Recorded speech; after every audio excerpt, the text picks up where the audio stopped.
There are men who spend their entire lives becoming so powerful that eventually everyone around them becomes afraid to tell them the truth. Xander Volkov was one of those men. 74 years old, once the most feared mafia boss in Chicago, owner of businesses worth hundreds of millions, and patriarch of a family whose name could still make powerful men lower their voices.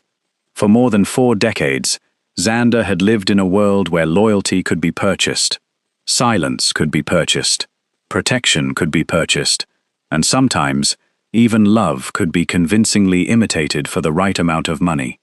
He had survived enemies who wanted him dead, partners who wanted his empire, friends who had smiled across dinner tables while secretly planning his downfall, and somehow Xander survived all of them.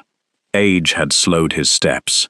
A polished black cane now accompanied him through the long corridors of his estate. Silver had replaced the darkness in his hair. The hands that had once commanded an entire criminal empire were thinner now, marked by 74 years of victories, mistakes, and losses. But Xander Volkov was still Xander Volkov. One look from the old mafia boss could silence a room. One command could send armed men rushing through Chicago, and one telephone call from him could still make people twice as young and twice as strong suddenly remember their manners. Xander had everything an old man could possibly need: a guarded estate, more money than he could spend, luxury cars he rarely drove, businesses stretching across the city, children, grandchildren, servants waiting outside his door, men willing to protect him with their lives. And yet, there was one thing Xander Volkov no longer believed he had: someone who cared about him without wanting something in return. His own family had taught him that lesson. His children visited more frequently whenever rumors about his health began circulating. His grandchildren suddenly remembered his birthday when they needed money. Relatives who hadn't called for months appeared at the estate, carrying expensive gifts. Then somehow found a reason to ask about his will. Xander noticed everything. He simply stopped mentioning it. Because there comes a point when disappointment stops surprising a man and starts becoming something he expects. That afternoon, Xander decided to prove himself right again. He sat inside the private study of his estate with his eyes closed, pretending to sleep. The room around him was enormous. Dark wooden shelves climbed toward the high ceiling. A fire burned quietly across the room. Heavy curtains covered part of the tall windows, and portraits of generations of Volkov men watched silently from the walls. Xander rested deep inside his favorite leather armchair, his head tilted slightly to one side, his breathing deliberately slow and steady. To anyone entering that study, the old mafia boss appeared completely asleep. But behind those closed eyes, Xander was listening, waiting, testing. Beside him, on a polished table within easy reach, sat an open black leather case. Inside were neat bundles of $100 bills, $100,000, enough money to pay years of rent, enough to erase debts, enough to make a desperate person forget every lesson about honesty they'd ever been taught. And every single dollar had been placed there deliberately. The money wasn't forgotten. It wasn't an accident. Xander had put it there himself. It was a test. And this wasn't the first time. Xander had spent years testing employees, business associates, relatives, even people who claimed to love him. Sometimes it was money deliberately left unattended, sometimes an expensive watch, sometimes information whispered where the wrong person could conveniently overhear it. Xander would wait, and eventually, people showed him exactly who they were. A chauffeur once returned a wallet, but quietly removed several $100s first. A housekeeper, who had worked for him for 11 years, slipped one of his late wife's earrings into her pocket. One relative had even attempted to photograph documents inside Xander's study while believing the old man wasn't looking. Every time someone failed, Xander became a little colder. Every time someone took something, he trusted a little less, until eventually he stopped expecting anyone to surprise him. But that afternoon, the person left alone with Xander wasn't one of his greedy relatives. It wasn't one of his soldiers. It wasn't one of the employees who trembled whenever he entered a room. It wasn't even an adult. It was 7-year-old Lily Parker, a poor little girl wearing worn shoes and an oversized coat, whose mother was struggling just to keep a roof over their heads. Lily didn't belong anywhere near Xander Volkov's private study. Her mother had only recently begun working at the estate. There was no babysitter that afternoon, no relative available to watch Lily, and circumstances had brought the little girl into a house where children were rarely seen, and laughter was heard even less. Xander had already learned enough about the Parkers to know exactly how desperate their situation was. He knew Lily's mother was behind on rent. He knew bills were piling up. He knew some evenings dinner had to be stretched farther than it should. He knew Lily's coat had been bought second-hand. He knew the shoes on her feet were beginning to separate near the toes, and Xander knew, with absolute certainty, that $100,000 could change their lives. That was precisely why he chose her, because Xander Volkov had stopped believing poverty made people noble. He had stopped believing wealth made people corrupt. To him, money simply revealed what was already hiding inside someone. And if Lily Parker was as innocent as everyone believed, Xander wanted proof.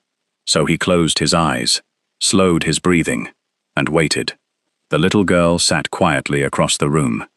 Minutes passed. Xander didn't move, neither did Lily. Then he heard it. A faint movement, the soft sound of a child rising from her chair. Xander's mind immediately sharpened. Small footsteps crossed the expensive rug. Slowly, carefully, coming closer. Xander remained perfectly still. The footsteps stopped. Not across the room, not beside the fireplace, but close enough that Xander knew Lily was standing near his chair, near the table, near the money. There it was, the moment he had expected, the same moment he'd witnessed countless times before. Xander imagined Lily staring at the open case. He imagined the confusion, then temptation, then the quick glance toward the sleeping old man. All she needed to do was reach inside, take one bundle, perhaps two. Xander wouldn't stop her immediately. He wanted to know what she would do when she believed there would be no consequences. He wanted to know whether innocence survived when desperation was placed within arm's reach. But Lily Parker did something Xander had never prepared himself for. Something so small, so unexpected, that for several seconds the old Mafia boss wondered whether he had misunderstood what was happening. The money remained exactly where he'd placed it. Lily didn't know the old man was watching. She didn't know this moment was a test. She didn't know Xander Volkov had already decided what kind of person she would become before she ever stood beside him, and she certainly didn't know that what she was about to do would force a 74-year-old mafia boss to remember something he'd spent years trying to forget: that having nothing doesn't always make someone desperate to take. Sometimes it teaches them how precious it is to give. But even that wasn't what finally broke Xander Volkov. Because before Lily Parker walked out of that study, something else would happen. Something Xander hadn't arranged. Something that wasn't part of his test. And by the time the enormous Volkov estate became silent that night, the guards outside his study would notice something strange. Their boss hadn't called for dinner. He hadn't requested his evening drink. He hadn't summoned his lawyer, and he hadn't allowed anyone inside. Behind the locked doors, Xander Volkov sat alone. The $100,000 was still there, every single dollar. But there was something else resting inside the old mafia boss's hand now. Something that wasn't expensive. Something that couldn't buy a house, couldn't settle a debt, and wouldn't impress anyone who understood wealth only in dollars. Yet Xander held it as though it were the most valuable thing inside his entire estate. And he cried. Not for a minute. Not because he was angry. The man who had survived bullets, betrayals, funerals, and decades of bloodshed without allowing anyone to see him break, sat alone in that study and cried all night. all because of something a poor 7-year-old girl had done, when she believed no one was watching. 3 days before Lily Parker stood beside an open case containing $100,000, Xander Volkov discovered he was dying. At least, that was what his family believed. The truth was considerably less dramatic. The 74-year-old mafia patriarch had simply collapsed during breakfast. One moment, Xander was sitting at the long dining table inside Volkov estate, silently reading financial reports while his coffee cooled beside him. The next, the papers slipped from his hand. His cane struck the marble floor, and one of the most feared men Chicago had ever known folded sideways in his chair. His security detail moved instantly. Within minutes, the private physician who had treated Xander for nearly 20 years was inside the estate. Blood pressure, heart rhythm, medication. Questions Xander didn't enjoy answering. By noon, the conclusion was simple: exhaustion, an irregular heartbeat that needed monitoring, and an old man who had spent 74 years treating his body as though it were another employee expected to obey without complaint. The doctor ordered rest. Xander ignored half of the instructions before the man had even reached the front gate. But something else happened that afternoon. Something Xander found far more interesting than his heart. The news traveled. Nobody could explain precisely how. Volkov estate operated with the secrecy of a government bunker, yet somehow, before sunset, Xander's children knew. By 6 o'clock, his eldest son Victor called. By 6:15, Natalia called. At 7, his grandson Mikhail sent a message asking whether Grandpa needed anything. Xander stared at the phone, then at the grandfather clock across his study, and almost smiled. For nearly 4 months, Mikhail had not asked how he was feeling. Now suddenly, everyone was worried. By the following morning, Victor Volkov's black Mercedes rolled through the estate gates. His father's security had barely announced him before another vehicle appeared behind it, Natalia. And 40 minutes later, Mikhail. 1 heart scare. 3 visitors. Xander found the arithmetic almost amusing. Almost. He sat in his study that morning wearing a charcoal suit, despite the doctor's order that he remain comfortable. Xander had never understood why illness was supposed to require pajamas. A man could be dying and still button his shirt. His cane rested against the side of the desk. On the wall behind him hung a photograph taken more than 30 years earlier. Xander standing beside his wife Anya, his hair still dark then, her hand resting against his chest, neither of them smiling for the camera, but both looking at each other, as though there were a private joke nobody else in the room understood. Xander rarely looked at the photograph when others were present. That morning, he did, because his children were arriving, and whenever his children came home, he found himself thinking about their mother. Victor entered first, 51 years old, expensive suit, perfectly maintained beard. The kind of man who had inherited his father's posture and almost none of his patience. He embraced Xander, a little too carefully, as though checking whether the old man might crumble.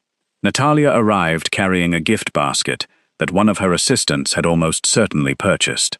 Imported fruit, specialty tea, vitamins, things Xander had never once asked for. Mikhail arrived last. His 28-year-old grandson kissed Xander's cheek, then spent the first 10 minutes glancing at his phone. Xander watched all of them. He said very little. That was one of the advantages of growing old. Young people often assumed silence meant weakness. Sometimes, silence simply gave them enough room to expose themselves. Lunch was served. Victor asked about the doctor's diagnosis. Natalia complained that Xander should reduce his workload. Mikhail suggested hiring a full-time medical team. They sounded concerned. Perhaps part of them was concerned. Xander wasn't foolish enough to believe greed erased every other emotion. People could love you and still wonder what they would inherit when you died. That was the part Xander understood better than most.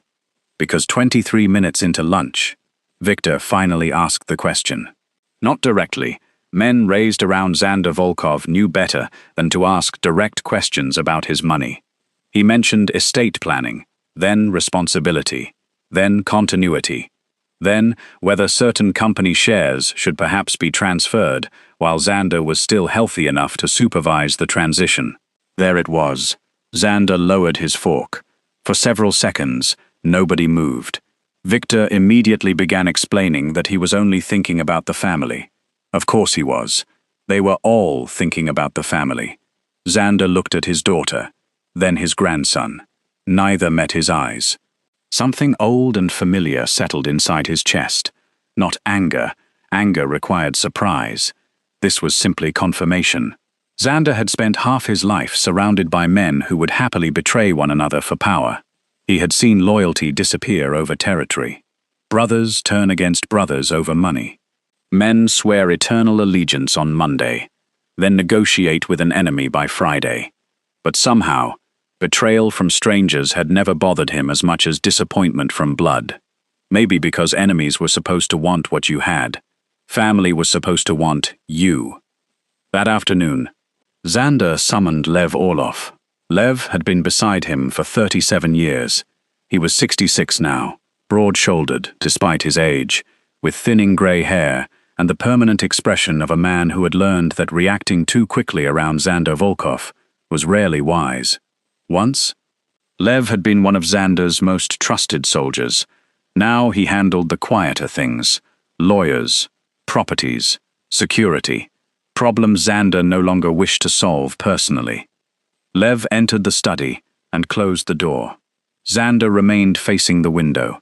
Outside, winter had stripped the garden almost completely bare. The fountains had been shut down. Stone statues stood beneath a thin dusting of frost. The estate looked beautiful and empty. Xander asked one question: how many people had called since yesterday? Lev already knew what he meant.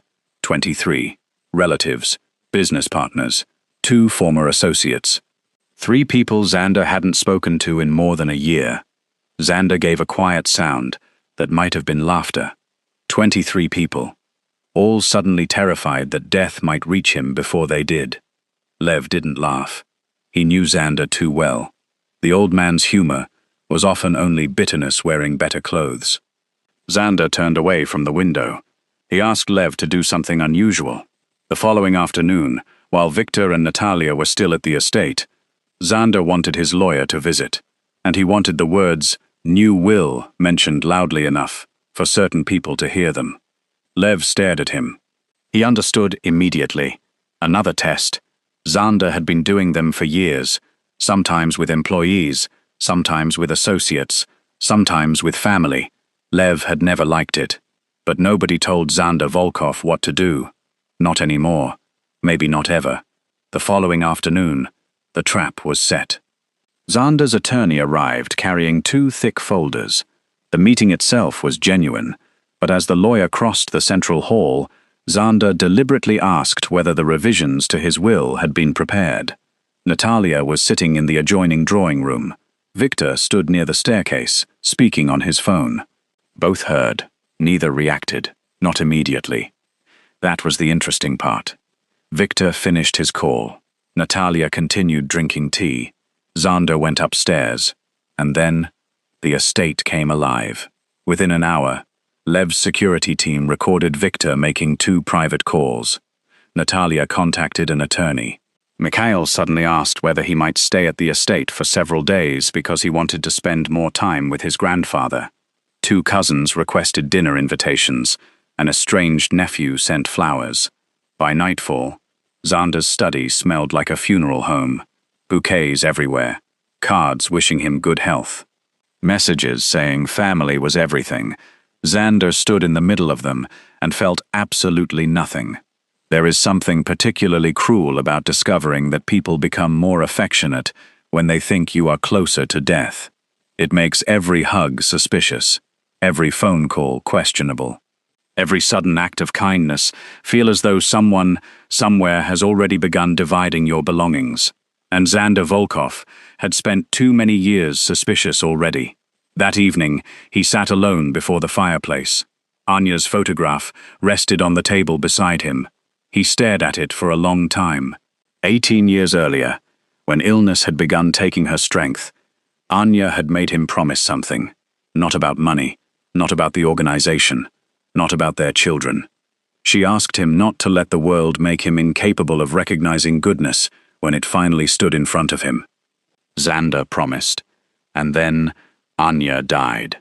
The promise died much more slowly, piece by piece, disappointment by disappointment, until Xander finally decided it was easier to believe nobody was truly good. That way, nobody could surprise him by becoming bad.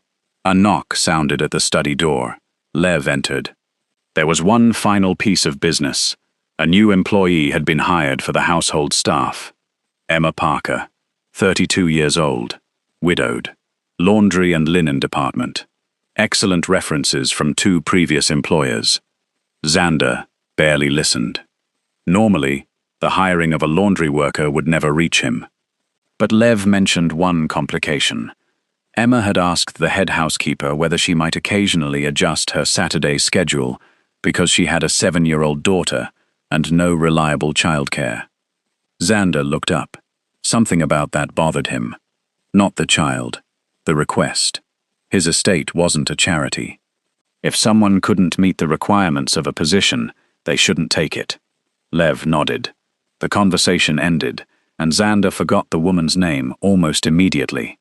3 days later, he would remember it for the rest of his life, because Emma Parker was about to bring something inside Volkov estate that had been missing for nearly 2 decades. Not danger, not betrayal, not another person waiting for Xander to die. A child, a little girl named Lily. And before the week was over, Xander Volkov would deliberately place $100,000 beside his sleeping chair, just to find out whether she was as innocent as she looked. Lily Parker first entered Volkov estate on a Thursday afternoon, carrying half a sandwich inside a brown paper bag.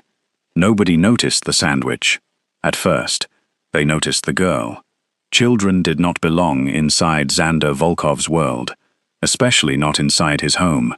The estate was built for security, not childhood. 2 armed guards stood beyond the front gates. Another monitored the entrance. Security cameras followed every driveway. Men in dark suits moved through corridors where expensive paintings hung beneath carefully controlled lights. Visitors were announced.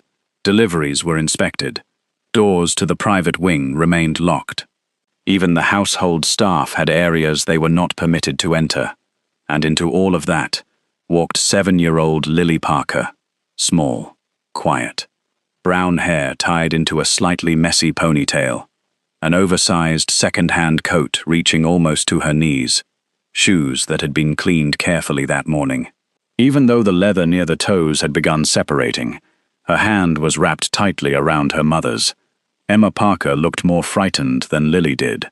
That morning, the heating system at Lily's elementary school had failed. Parents were told to collect their children immediately. Emma received the call halfway through her shift. Leaving wasn't an option. She had already missed 2 days of work during Lily's illness the previous month. One more absence, and Emma was certain she'd lose the job she desperately needed. A babysitter would cost more than she earned that afternoon. There was nobody else to call, so Emma did something she hated doing. She begged. The head housekeeper, Mrs. Elena Markovich, listened with her arms folded. Elena had managed Xander's household for 19 years. She had survived temperamental chefs, politicians arriving unannounced, family scandals, police searches, and Xander Volkov before his morning coffee. Very little frightened her, but bringing a child into the estate without Xander's permission came remarkably close. Eventually, Elena agreed. Lily could remain in the small staff sitting room near the laundry wing. She was not to wander. She was not to touch anything. And under no circumstances was she to enter the private section of the estate. Emma crouched in front of her daughter. She repeated every instruction. Lily nodded solemnly. Then Emma hurried back to work. For almost an hour, Lily obeyed perfectly. She sat on a small sofa with a coloring book someone found in a cabinet. She colored half of a horse blue, She drank a cup of water. She ate part of the sandwich Emma had packed that morning. Then she carefully wrapped the remaining half, put it back inside the paper bag, and placed it beside her. That was when Mrs. Petrov, one of the older household attendants, entered carrying a stack of freshly folded linen. She was 69. Her left hand had severe arthritis. That afternoon, the stack was too high. Lily watched one towel begin slipping, then another, before Mrs. Petrov reached the door. Half the linen collapsed onto the floor. Lily immediately stood. The old woman told her not to worry. Lily ignored that part. Within seconds, she was on her knees gathering towels. Mrs. Petrov tried to stop her. Lily simply continued. There was nothing extraordinary about it. No dramatic sacrifice. No great act of courage. A child saw an elderly woman struggling and helped. But small choices have strange ways of moving people toward moments they were never supposed to reach. Mrs. Petrov needed to deliver several pieces of linen upstairs. Lily offered to carry the lighter bundle. Mrs. Petrov refused. Lily insisted. Eventually, the old woman surrendered. They walked together. One corridor, then another. Lily had never seen a house so large. Her apartment could probably fit inside Xander's entrance hall. Maybe twice. She looked at chandeliers sparkling overhead. Paintings larger than her bedroom wall. Tables nobody appeared to use.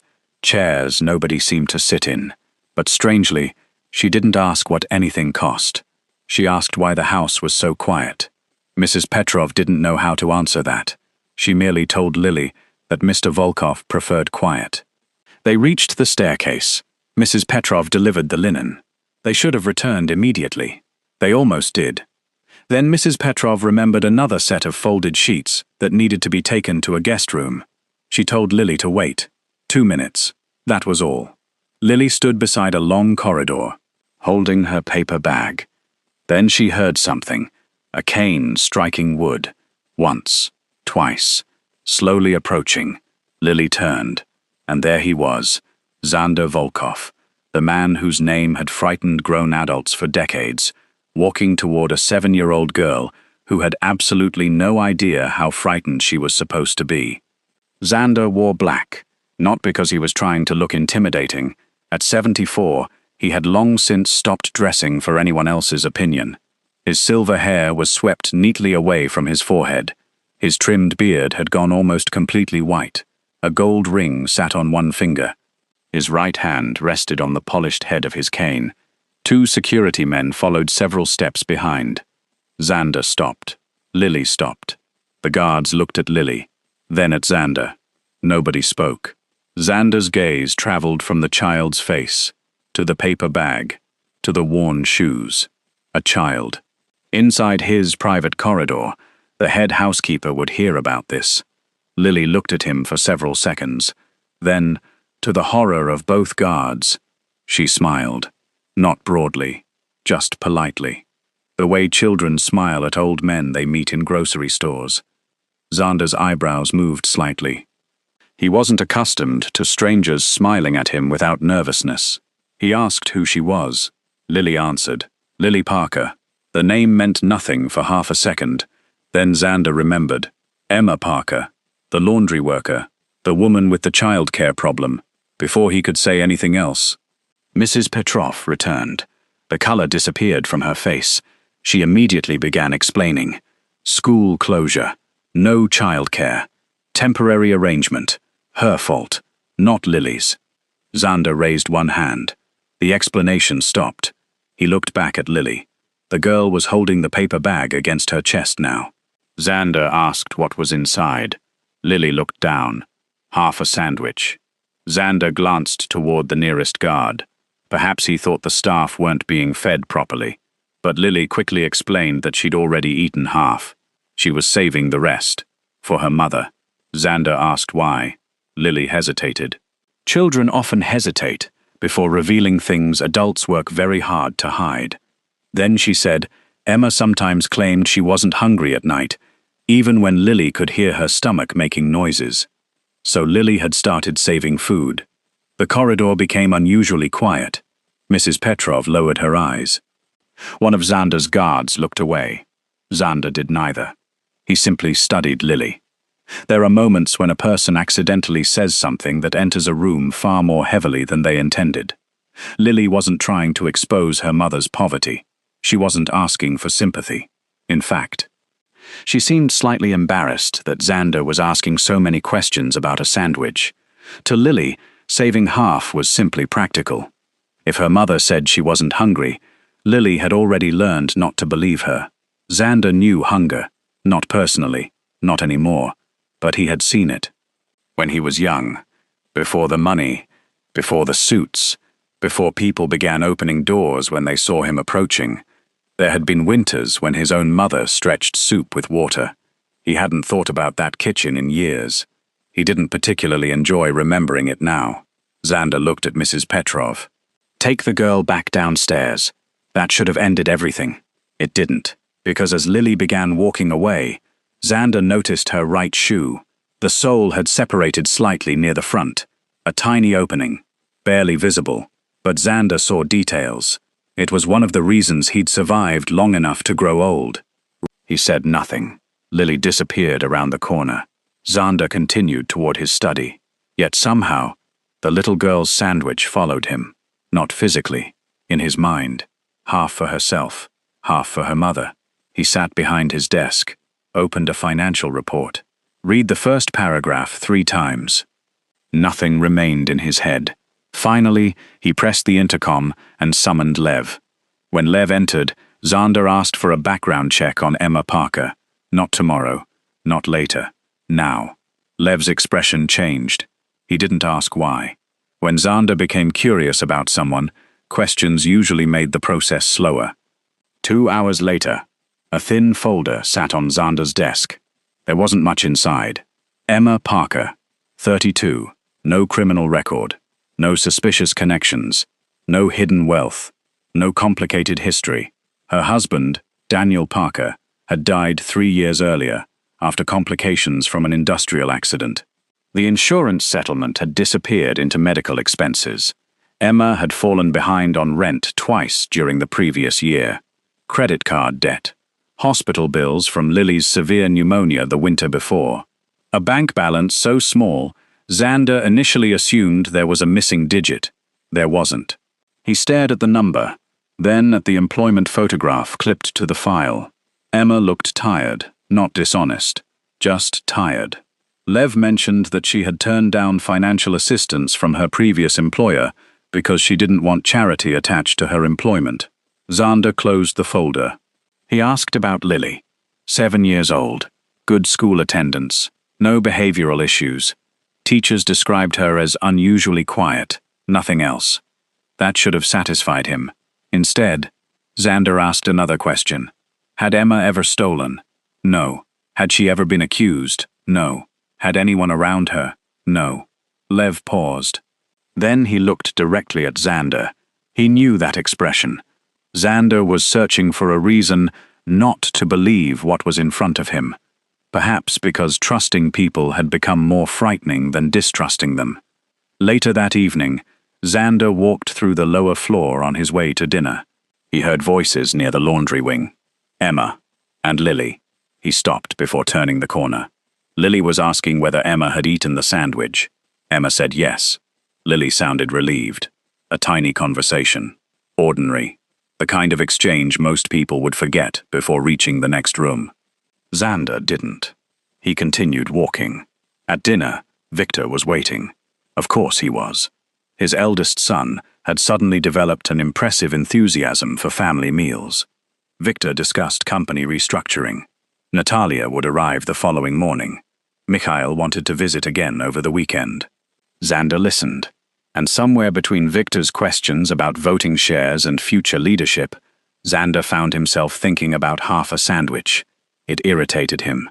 Why should some child matter? Why should her worn shoes matter? Why should he care whether Emma Parker had eaten lunch? Xander had spent decades training himself not to become emotionally involved in other people's problems. Problems multiplied. There was always another widow, another debt, another hungry child. If a man with money attempted to rescue everyone, Eventually he would discover that there was no end to the line. Xander believed that.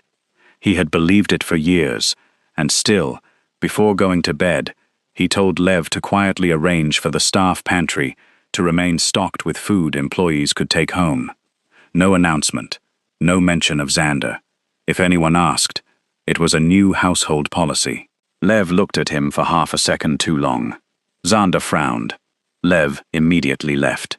The following morning, Lily returned. The school heating problem had not been repaired.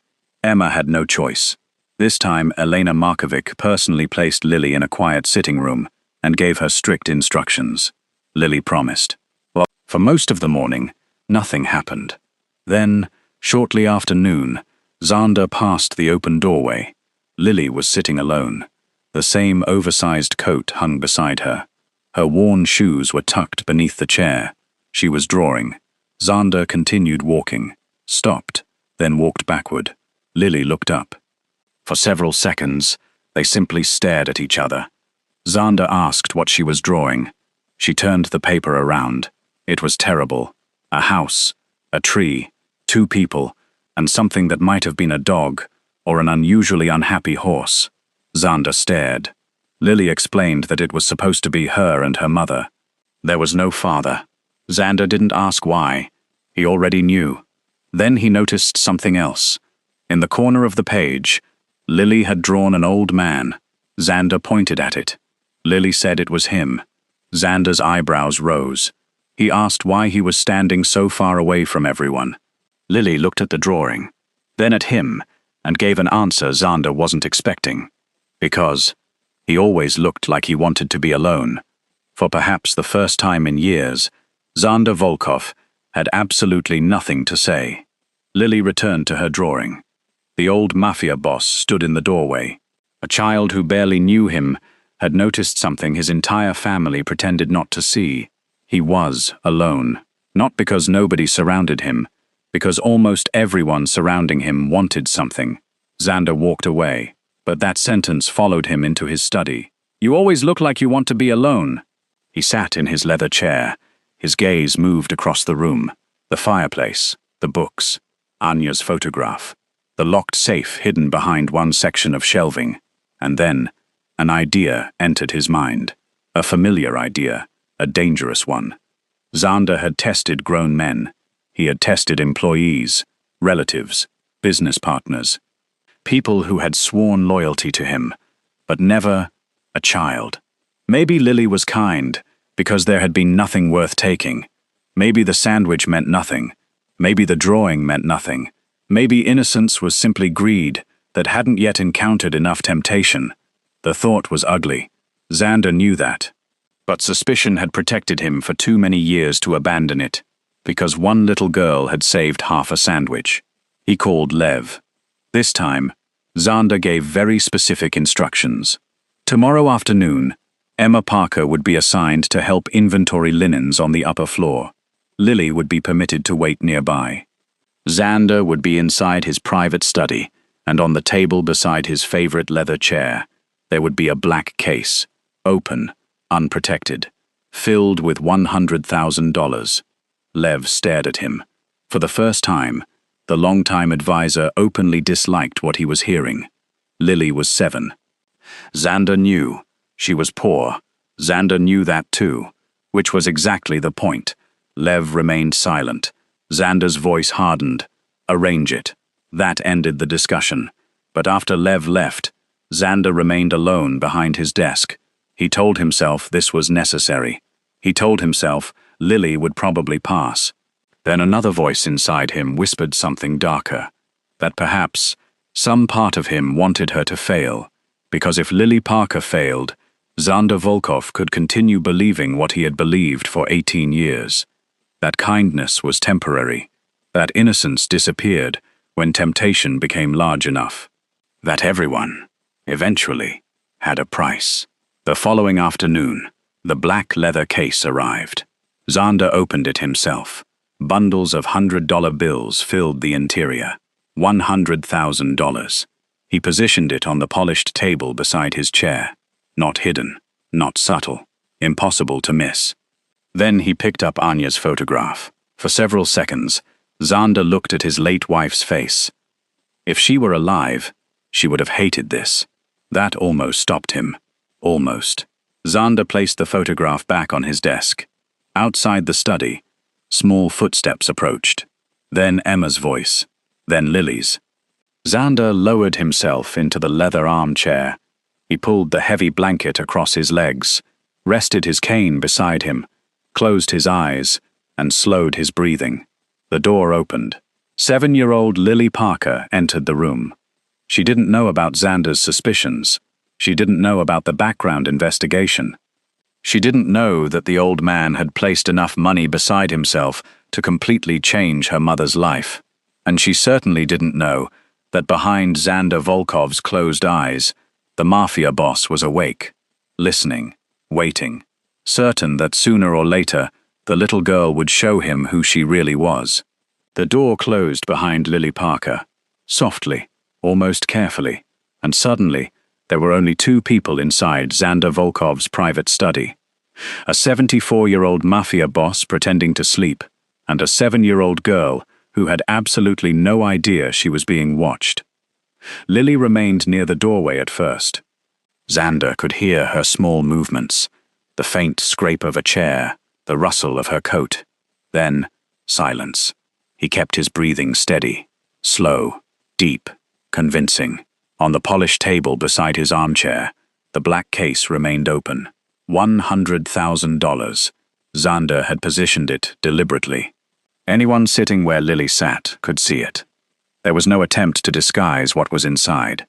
Bundles of $100 bills, stacked neatly beneath the warm light of the table lamp. Enough money to solve nearly every immediate problem in the Parker household. Rent, bills, food, new shoes, a winter coat that actually fit. Maybe even enough to make Emma Parker stop staring at grocery prices before putting things back. Xander knew all of that. That was what made the test cruel and effective. At least, that was what he told himself. 5 minutes passed. Lily didn't move. Xander listened. Nothing. No chair scraping. No footsteps. No frightened breathing. The girl seemed perfectly content to remain where she'd been told. Another 5 minutes passed. Xander began feeling slightly ridiculous. His neck hurt. His left shoulder had gone stiff. The blanket across his legs was warmer than necessary. And still, Lily did nothing. Then Xander heard paper, a soft folding sound. His attention sharpened.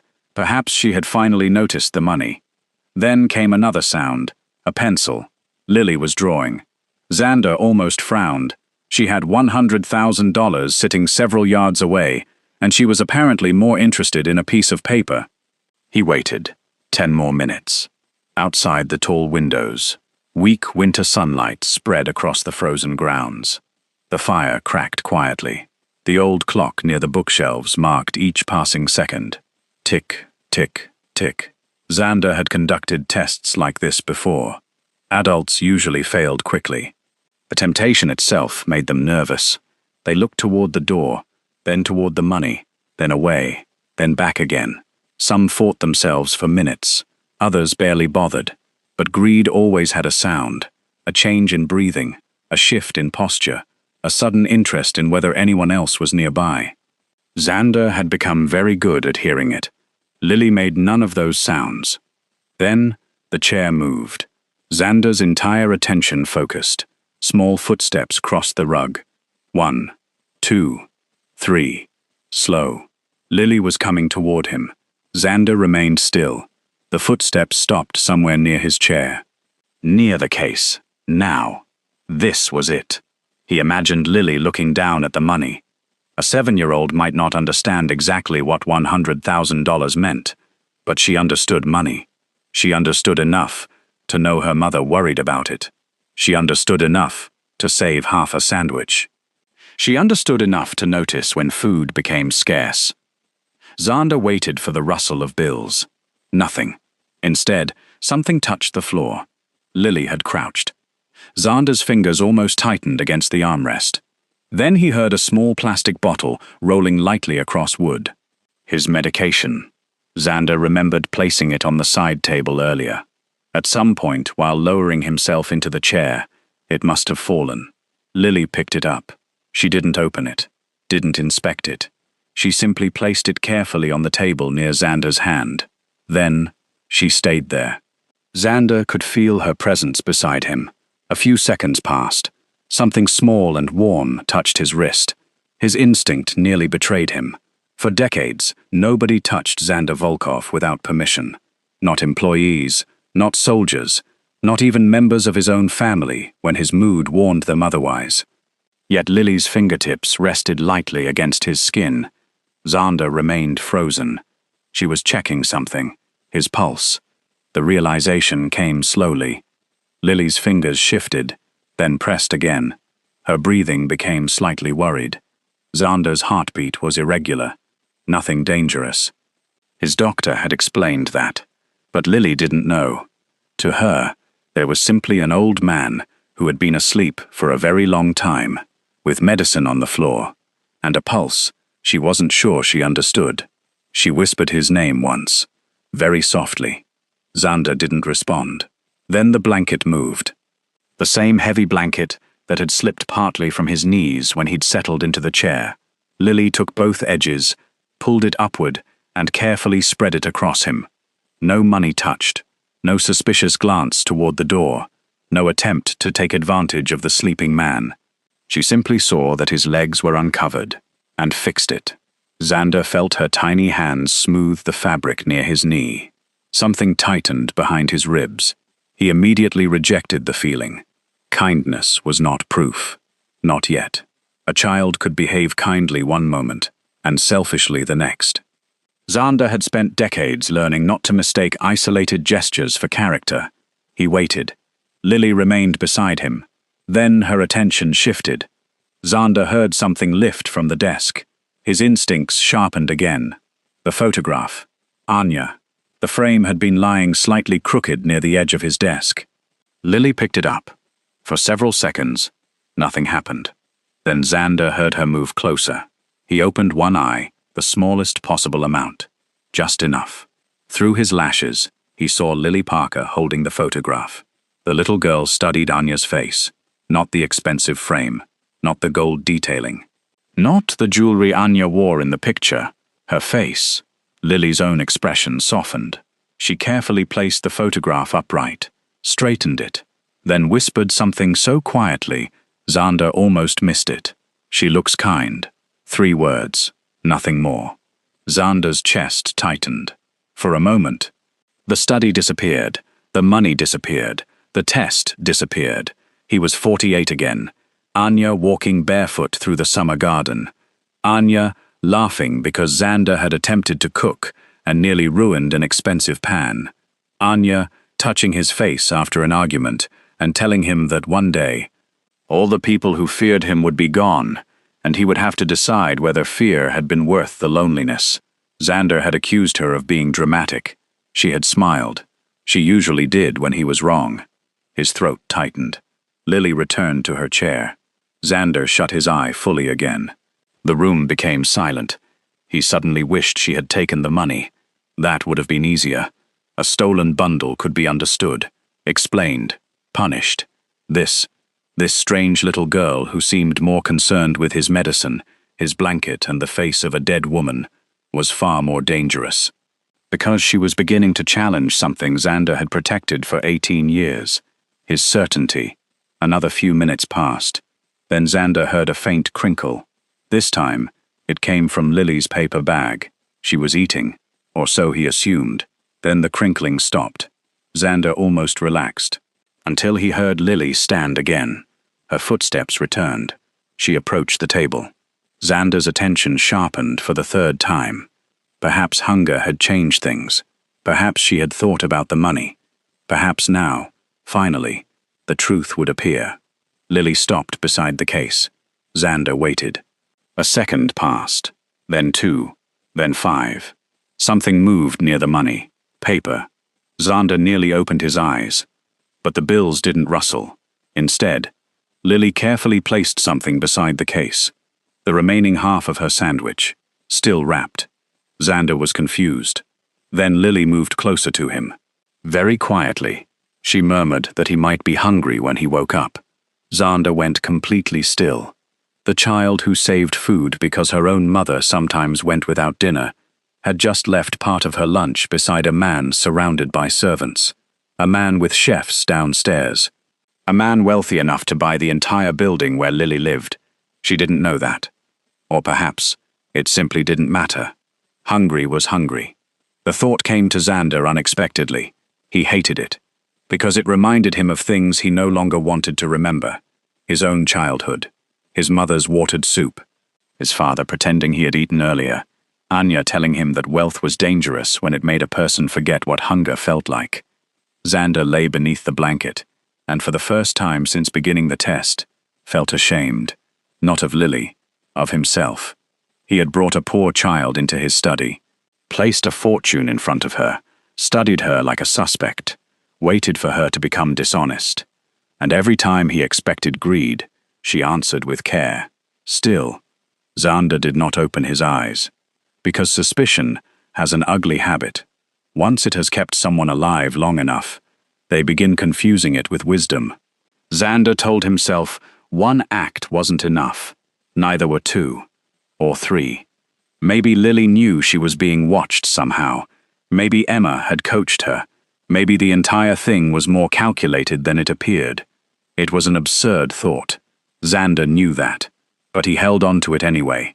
Eventually, the study door opened. Emma's footsteps hurried inside. She apologized quietly for taking longer than expected. Lily gathered her drawing, then her coat. Xander remained asleep. Emma did not notice the open case immediately. When she did, her entire body seemed to freeze. Xander heard the sudden silence. Then Emma quickly ushered Lily toward the door. The money remained untouched. Every bundle, every bill, exactly where he'd left it.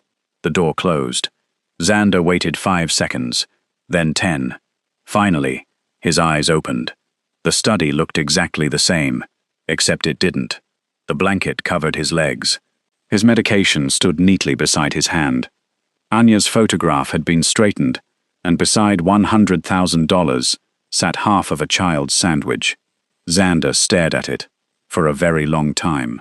Then Lev entered. He looked at the case, counted nothing. There was no need.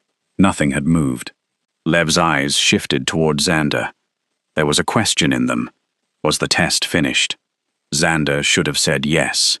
Instead, he looked at the untouched money, then at the sandwich, and something inside him resisted. Because if Lily had passed, then perhaps Xander had been wrong. Not about one person. About something much bigger, and men like Xander Volkov could survive being betrayed far more easily than they could survive discovering they'd spent years believing the wrong thing. His gaze hardened. There would be another test. This one would not be about whether Lily would take something. It would be about what she would give up when someone she loved was threatened. And before the afternoon was over, Xander Volkov would regret ever thinking of it. Emma Parker knew something was wrong the moment Xander Volkov summoned her back to the study. She had already returned Lily to the staff sitting room. She had resumed folding linen. For nearly 20 minutes, nothing happened. Then Elena Markovich appeared. Mr. Volkov wanted Emma, and Lily, immediately. Emma's stomach dropped. People who worked inside Volkov estate learned quickly that being personally summoned by Xander was rarely casual. Emma wiped her hands against her uniform, collected Lily, and walked upstairs.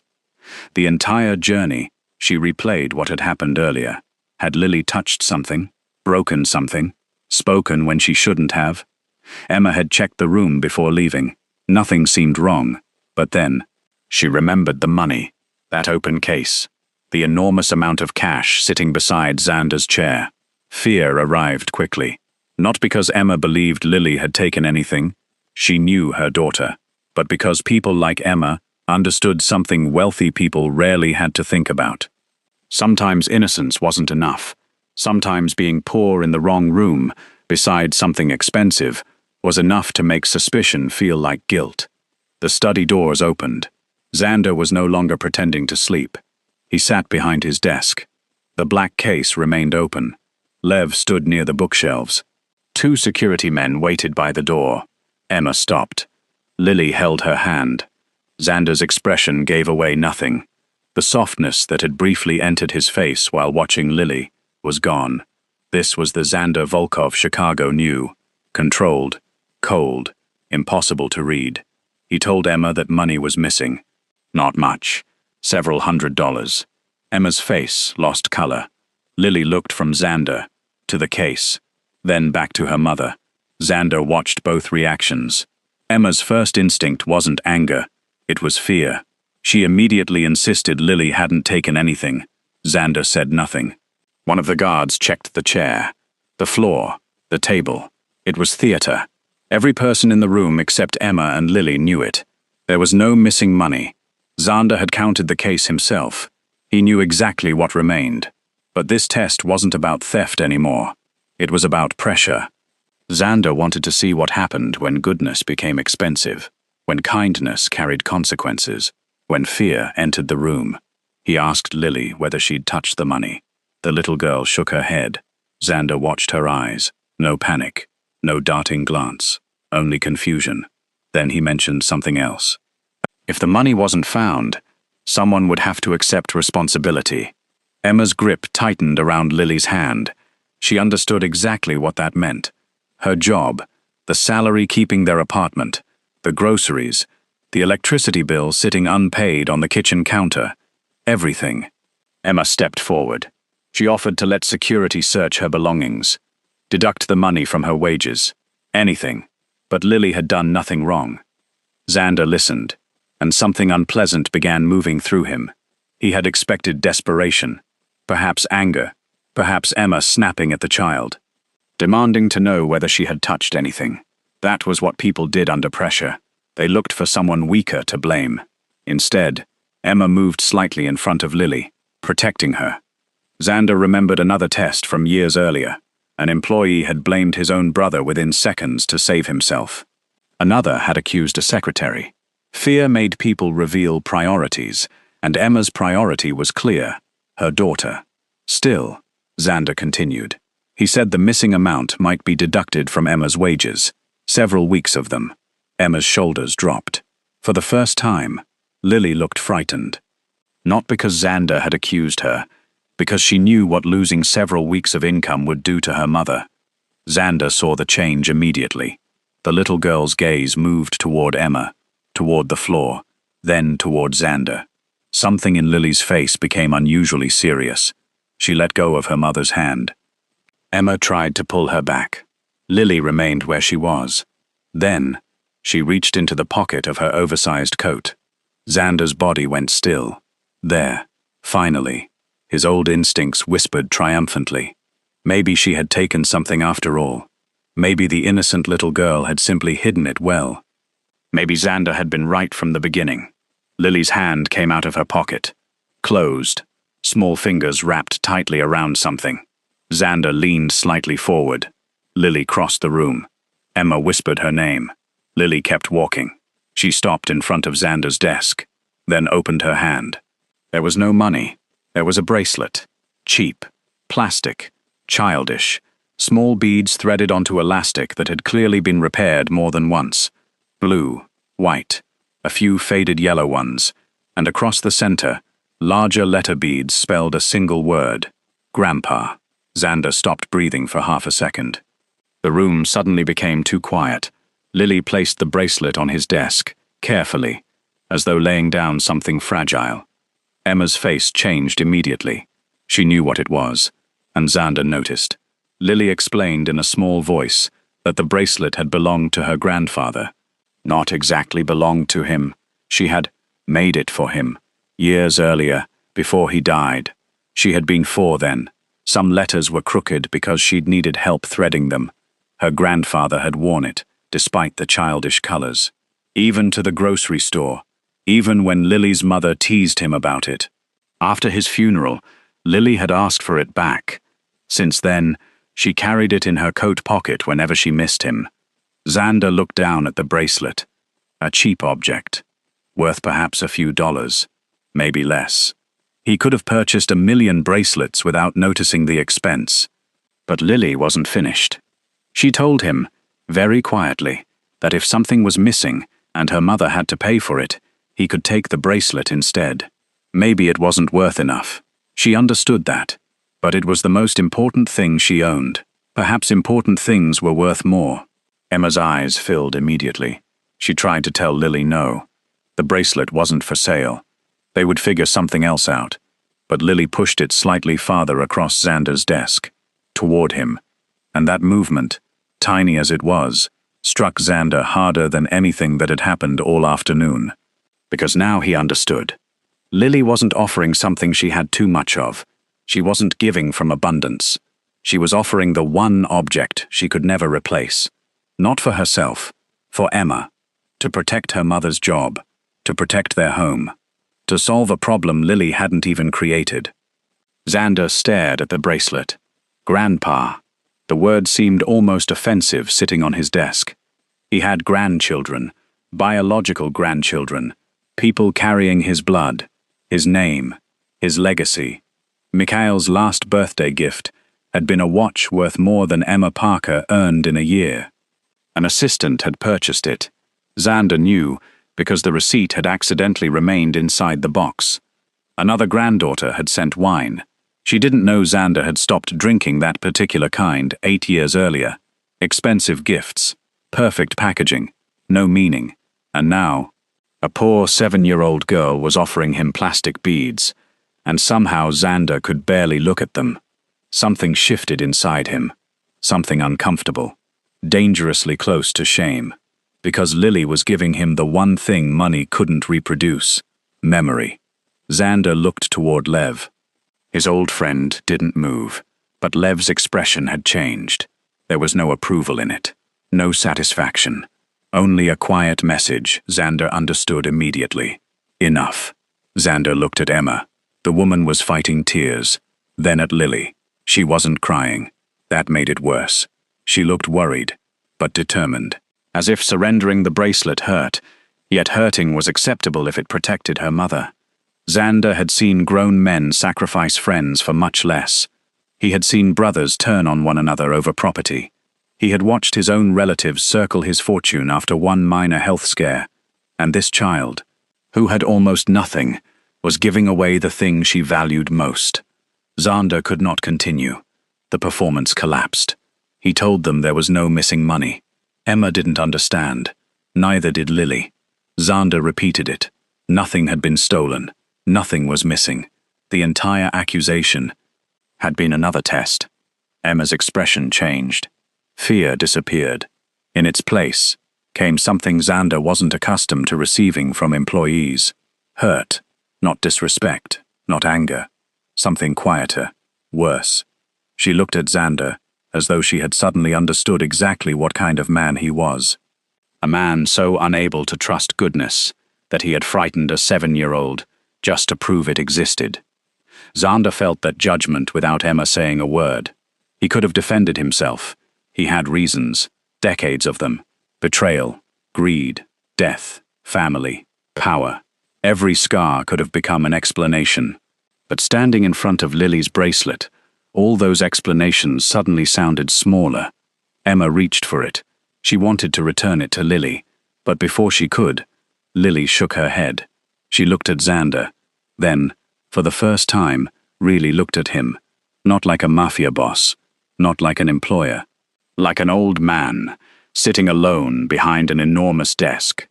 Lily told him he could keep it. Emma stared at her daughter. Xander did too. Why? The question escaped him before he could stop it.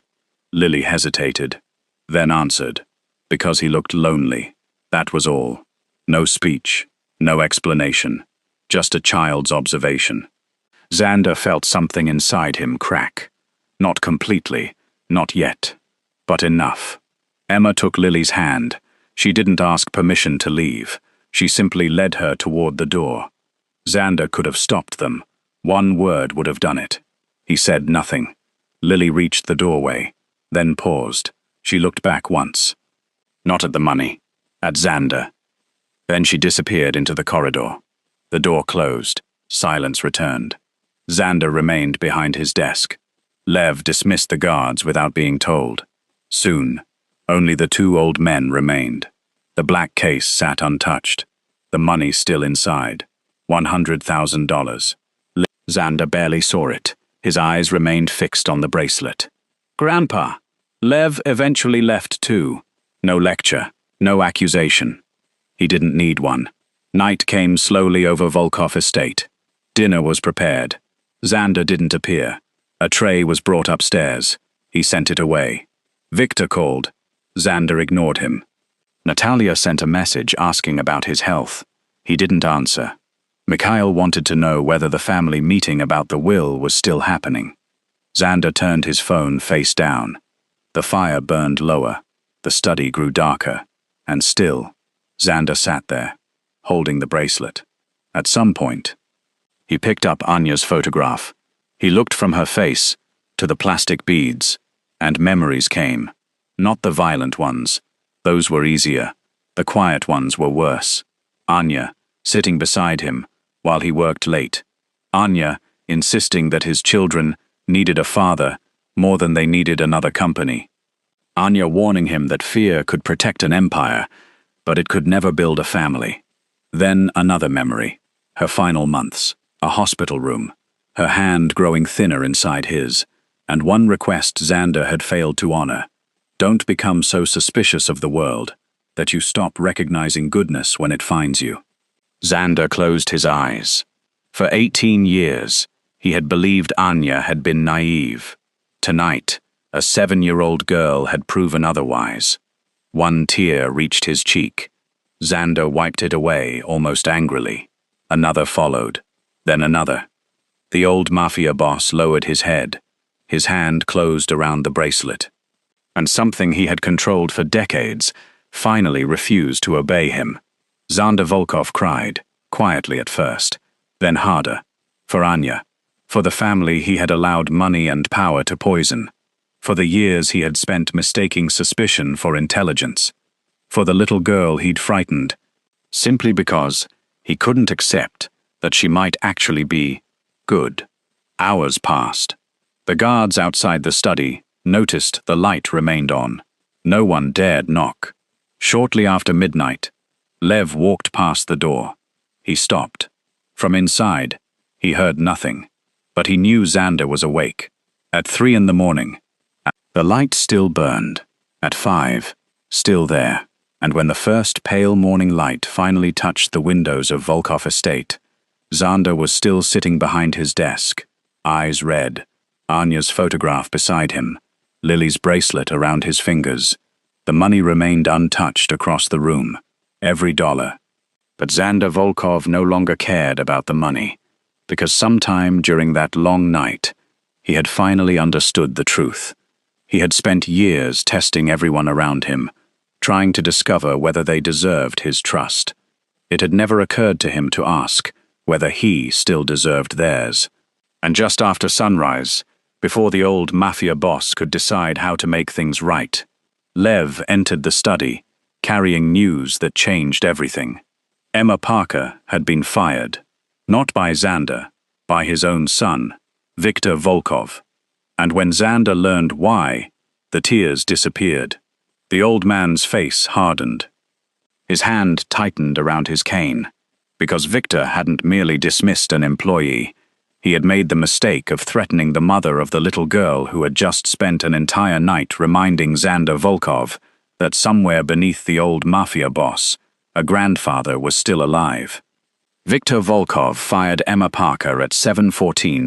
He believed he was protecting his father. He believed he was protecting the Volkov fortune. And most dangerously, he believed Xander would eventually thank him. By 7:32, Xander knew. Lev stood inside the private study, delivering the news while the first morning light crept through the tall windows. Xander had not slept. The glass of water beside him remained untouched. Dinner from the previous night had never been eaten, and in his right hand, the cheap plastic bracelet Lily had given him was still wrapped around his fingers. Grandpa. Xander stared at that word, while Lev explained what Victor had done. Emma had arrived for work. Victor intercepted her before she reached the laundry wing. He accused her of allowing Lily to become too familiar with Xander. He mentioned the open case of money. He suggested that desperate people sometimes use children because children appeared harmless. Then, he dismissed Emma, immediately. No severance, no final shift, no opportunity to defend herself. Emma had gathered her belongings into a cardboard box, taken Lily's hand, and left through the service entrance. Xander listened without interrupting, but something happened inside him as Lev spoke. Something unpleasant, because Victor's reasoning sounded familiar, too familiar. Distrust the desperate, question kindness, assume affection has a price. Protect the fortune before protecting the person. Victor hadn't invented those lessons. Xander had taught him. For decades, Xander had treated suspicion like wisdom. He taught his children that a man survived by expecting betrayal before it arrived. He praised Victor whenever the boy spotted weakness in someone. He corrected Natalia whenever she trusted too easily. He showed his family how to protect property, how to recognize manipulation, how to calculate risk. But somewhere along the way, Xander had forgotten to teach them how to recognize goodness. Now his son had looked at Lily Parker and seen exactly what Xander himself had been determined to see: a threat. The difference was, Xander knew better now. His gaze moved toward Anya's photograph, then back to the bracelet. He stood, slowly. His knees protested. His back hurt from sitting all night. But when Xander reached for his cane, Lev saw something he hadn't seen in years. Not the weakness of an elderly man, the return of the boss. Within 30 minutes, 2 black vehicles left Volkov Estate. They found Emma and Lily at a bus stop 6 blocks from their apartment. Emma still carried the cardboard box. Lily sat beside her. Her small backpack rested between her shoes. Neither understood why 2 Volkov vehicles suddenly stopped in front of them. Emma immediately became frightened. Lily didn't. She simply stared through the tinted glass. The driver stepped out. Xander Volkov wanted them back at the estate. Emma almost refused. That surprised everyone. A week earlier, Emma Parker would never have dreamed of refusing Xander Volkov. But humiliation changes people. So does watching your child become part of a rich man's experiment. Emma said she wanted no trouble. She wanted no money. She simply wanted to work somewhere her daughter wouldn't be treated like a thief because they were poor. When those words reached Xander, they hurt more than Victor's betrayal, because they were true. So Xander did something nobody expected. He went to her. Half an hour later, the old Mafia Boss stepped from his car outside Emma's modest apartment building. No procession, no dramatic entourage. Only Lev and 1 guard remained at a distance. Emma stood on the pavement, Lily beside her. Xander approached. For several seconds, nobody spoke. Then Xander apologized. Not for Victor, for himself. Because Victor's suspicion had started with lessons Xander planted long ago. Because Lily should never have been tested in the first place. Because poverty wasn't a crime, and desperation wasn't proof of dishonesty. Emma stared at him. Xander Volkov had probably frightened thousands of people in his lifetime. Apologizing to one exhausted mother was somehow more difficult. But he finished. Emma's job was hers, if she still wanted it. No favors, no debt, no obligation, and Lily would never again have to prove that she deserved to be treated with dignity inside Volkov Estate. Emma returned. Not because Xander ordered her, because for the first time, he asked. That afternoon, Victor was summoned. The meeting lasted 17 minutes. Nobody outside the study heard shouting. That frightened the staff more. When Victor emerged, his expression had changed. Xander had not disowned him, had not struck him, had not threatened him. Instead, he had forced his son to sit across from him, while Xander admitted something Victor had waited nearly 50 years to hear. That perhaps Xander had taught him the wrong things. Victor didn't know what to do with that. Anger he understood. Orders he understood. Even punishment. But regret? From Xander Volkov? That was different.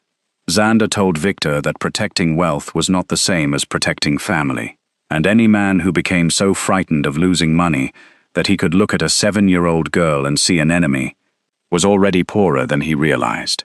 Victor left without answering, but Xander noticed. He didn't slam the door. That evening, Xander made another decision. The family test he had planned would still happen. Only now, its purpose had changed. He no longer wanted to prove his children were greedy. He already knew their flaws. What he wanted to discover was whether any of them could change. 1 week later, the Volkov family gathered for dinner. Everyone had heard rumors. The old man was rewriting his will. Money was being moved into charitable accounts. Lawyers had visited twice. Victor arrived early. Natalia arrived carrying flowers. Mikhail appeared before anyone needed to call him. They sat beneath the enormous chandelier, watching Xander carefully. Lily wasn't supposed to be part of the evening, but halfway through dinner, she appeared at the doorway looking for Emma. She held a folded piece of paper. Xander noticed her immediately. He called her over. Several members of the family visibly stiffened. Lily didn't notice. She crossed the room, placed the paper beside Xander, and explained she'd made another drawing. This one was different. It showed Volkov estate. Emma, Lily, Lev, Xander, and several badly drawn people Lily said were Xander's family. They were all standing together. Xander stared. He looked toward Lily. She had included people she'd barely met, people who had treated her suspiciously. Xander asked why. Lily looked confused by the question. Because they were his family. Simple. To Lily, family wasn't a competition for limited affection. Loving one person did not require excluding another. That thought struck Xander harder than he expected. He looked around the table. For years, he had treated affection almost like territory. Someone either belonged inside the circle or outside it. Lily didn't seem to understand circles. She simply kept making room. Xander unfolded a second paper that had been hidden beneath the drawing. A card. Lily had written, "I hope your heart feels better." Nothing about his money. Nothing about the estate. Nothing about what he could give her. Just his heart. Xander looked around the table. Victor noticed the card. So did Natalia. And for the first time that evening, the conversation about inheritance died without Xander needing to stop it. Something had shifted. Not completely, but enough. Over the following months, Xander changed the estate, and slowly, the estate changed the people inside it.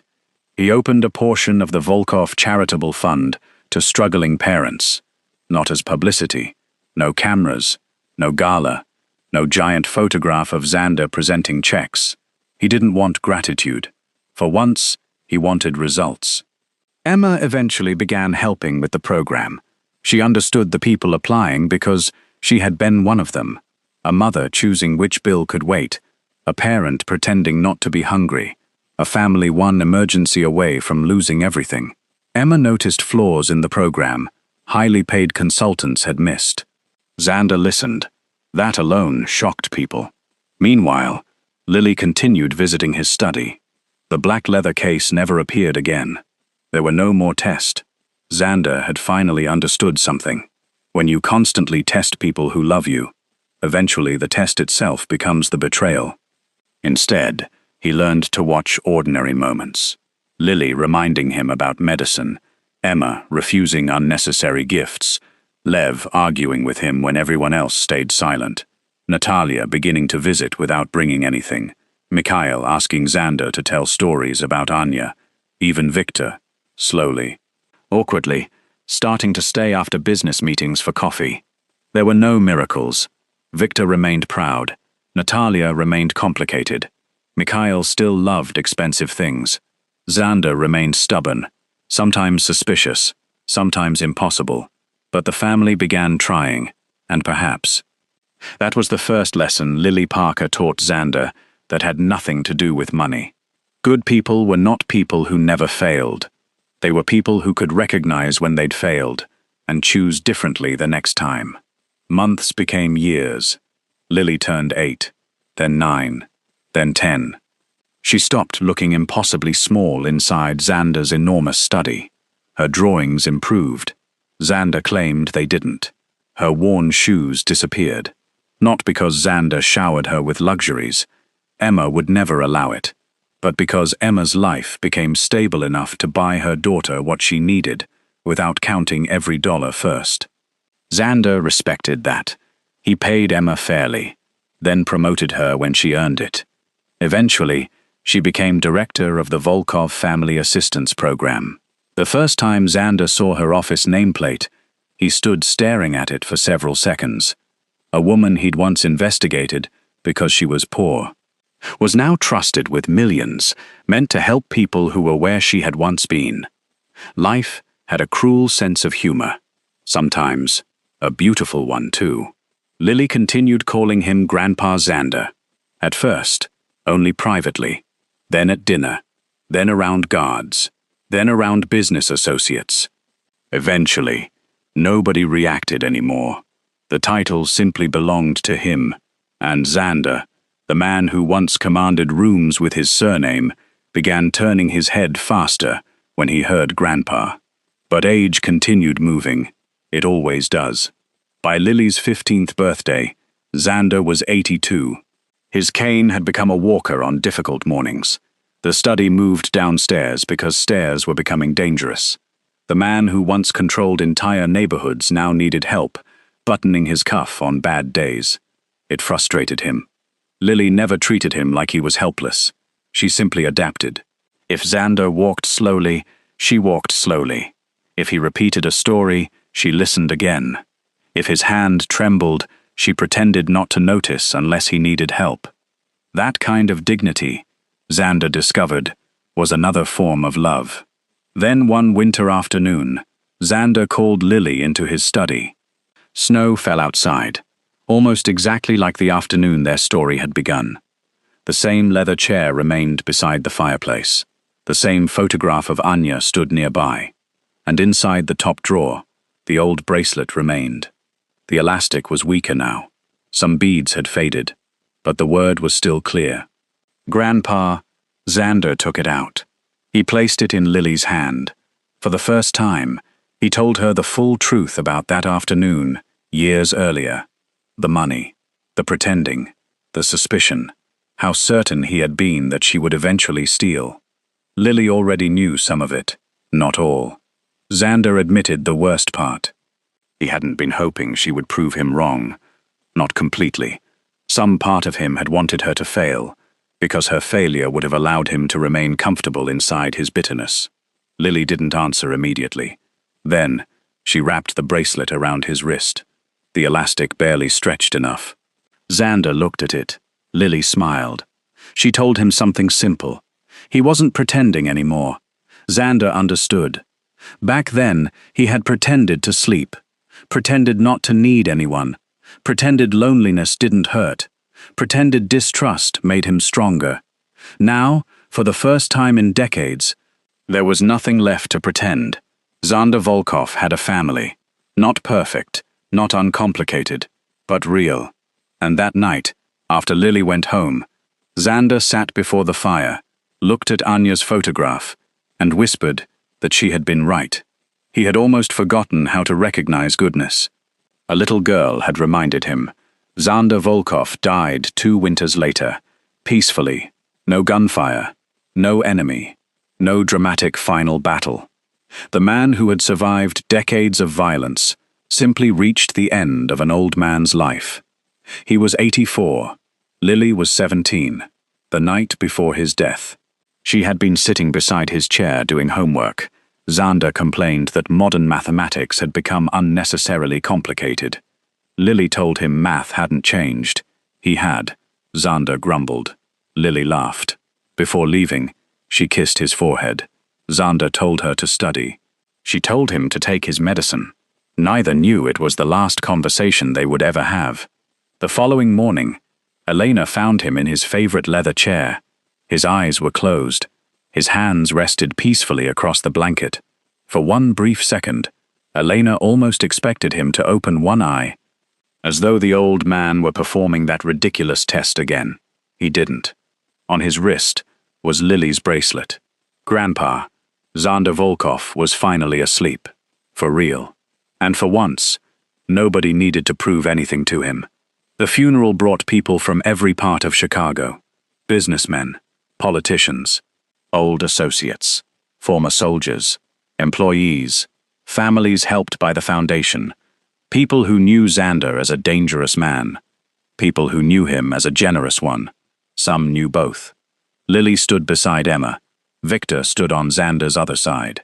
Years earlier, those two families would never have stood together. Now nobody questioned it. 3 days later, the Volkov family gathered inside Xander's study. The will was going to be read. That was when the old suspicions returned. Not as strongly as before, but they returned.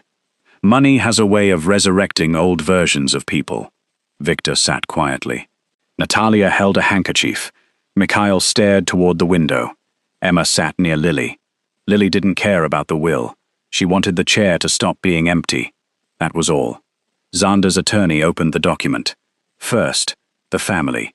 Victor received shares in several companies he had managed for years. Natalia received properties and investments. Xander's grandchildren received trusts. There was no cruel punishment, no dramatic attempt to humiliate them. Xander had changed too much for that. Then came something unexpected.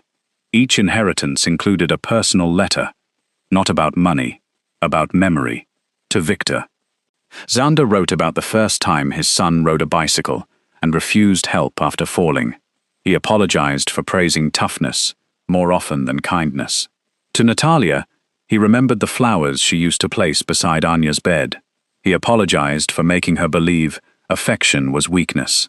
To Mikhail, he wrote that enjoying wealth wasn't wrong, as long as wealth never became the only thing worth enjoying. One by one, the room became quieter. Xander's final test wasn't a test at all. It was an apology. Then the attorney reached the remainder of the estate. The family leaned forward. Volkov estate itself. A large portion of Xander's personal wealth, his private investments, and controlling interest in the charitable foundation. All of it would pass into a permanent trust. The name, the Anya and Xander Volkov House. Its purpose was specific. The estate would no longer remain a private fortress after Xander's death. A large portion would become a center for children and struggling families. Free tutoring, meals, emergency housing assistance, support for widowed parents, and a separate wing for elderly people living alone. The same enormous house that had once been so quiet, Lily wondered why nobody laughed there, would never be quiet again. Then came the final appointment. The person Xander wanted to oversee the trust once she reached the appropriate age. Lily Parker. Nobody shouted, not even Victor. Lily simply stared at the attorney. She was 17. She didn't understand why Xander had chosen her. Then the attorney produced a small black box, not the leather case that once contained $100,000, much smaller. He placed it before Lily. Inside rested the plastic bracelet, the same bracelet Xander had been wearing when he died. Beneath it was a handwritten letter. Xander had written it months earlier. The attorney offered to read it. Lily shook her head. She wanted to. Her hands trembled as she unfolded the paper. Xander's handwriting had become unsteady with age, but the words were clear. He reminded her of the afternoon they first met, how he'd left money beside himself. Believing wealth could reveal the truth about anyone. For most of his life, Xander thought money was the greatest test of character. Give someone enough, or place enough within reach, and eventually you'd discover who they really were. Lily had taught him something different. Character wasn't revealed only by what someone refused to take. Sometimes it was revealed by what they were willing to give. A sandwich when they had little food, a blanket when nobody was watching, a treasured bracelet when it was the only valuable memory they owned, patience to an old man, forgiveness to someone who hadn't deserved it yet. Then Lily reached the final paragraph. Her voice broke. Xander had written, "I thought I placed $100,000 beside my chair to test the heart of a poor little girl. I was wrong. The money never tested you, Lily. You tested me. You showed me whether an old man who had spent his life surrounded by fear could still recognize kindness when it stood directly in front of him. For a while, I failed. Thank you for giving me enough time to become better. Lily stopped reading. The room blurred through tears. Emma covered her mouth. Natalia looked down. Even Victor turned his face away. The attorney waited. Then Lily continued. Xander's final request was simple. Don't preserve Volkov Estate as a monument to him. Fill it with people. Let children run through the corridors. Let tired mothers sit down without worrying whether they belong there. Let elderly people have someone to eat dinner with. Let the library become noisy. Let the kitchen feed anyone who needs feeding. And above all, never force a struggling person to prove they are good simply because they are poor. Lily lowered the letter. For several seconds, nobody moved. Then Victor stood. He walked toward the old leather chair. The faint indentation from Xander's body was still visible in the cushion. Victor rested one hand on it. Years earlier, he had wanted everything in this house because he believed inheriting Xander's possessions meant inheriting Xander himself. Now, for perhaps the first time, he understood the difference. A fortune could be divided. A father's love could not be recovered from a bank account. Victor turned toward Lily. He didn't challenge the trust, didn't threaten attorneys, didn't accuse anyone. Instead, he offered to help, not control it. Help. For Lily, that might have been Xander's final victory. Not leaving behind a fortune. Leaving behind people who were slightly better than they had been before, knowing what he'd learned. 7 years later, Volkov Estate looked almost nothing like the house Lily first entered. The security gates remained, but now, as school buses passed through them, the formal drawing room had become a tutoring center. One guest wing housed parents temporarily displaced from their homes. The enormous ballroom, where Xander once hosted men everyone feared, was filled every Saturday with children's tables, books, and art supplies. The kitchen served hundreds of meals each week, and Xander's private study, Lily kept most of it intact. The leather chair remained beside the fireplace. Anya's photograph stayed on the desk. But the black case of money was gone. In its place, inside a simple glass display, sat a plastic bracelet. Blue, white, faded yellow. Across the center, one word remained. Grandpa. Beside it was no mention of Xander's fortune, no list of companies, no record of his power. Only a small plaque. The heart is richest when it can still give. Even when no one is watching, one afternoon, Lily walked into the study. She was 24 now. A little boy sat near the glass case, studying the bracelet. He asked why something so cheap was protected like treasure. Lily smiled. She sat beside him. Then she explained that once, a very rich old man believed expensive things were the best way to discover what people valued, until a poor little girl taught him otherwise. The boy frowned. If the bracelet wasn't worth much, why had Xander kept it? Lily looked toward the empty leather chair. For a moment, she could almost see him there. Silver hair, black suit, cane beside him, pretending to be irritated because she'd beaten him at cards again. Then Lily answered, because value and price were never the same thing. That was the mistake Xander Volkov had spent most of his life making. He owned buildings. Businesses, cars, jewelry, money. But none of those things could sit beside him when he was lonely. None could notice when he was cold. None could forgive him. None could call him grandpa. And perhaps that was the lesson Xander finally understood before he died. Wealth can tell you what something costs, but only love can tell you what something is worth.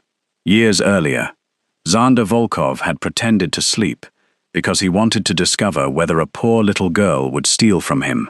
Instead, Lily Parker covered him with a blanket, protected what wasn't hers, shared what little she had, and gave him the most precious thing she owned. Xander thought the test was about Lily's honesty. It wasn't. It was about whether a man who had spent a lifetime expecting the worst from people still had enough humanity left to recognize the best. And that is why, of everything Xander Volkov left behind. The thing Lily protected most carefully was not his money, not his mansion, not even his name. It was the lesson an old mafia boss learned from a 7-year-old girl on the afternoon he closed his eyes and discovered that true kindness is what we choose to do when we believe no one is watching.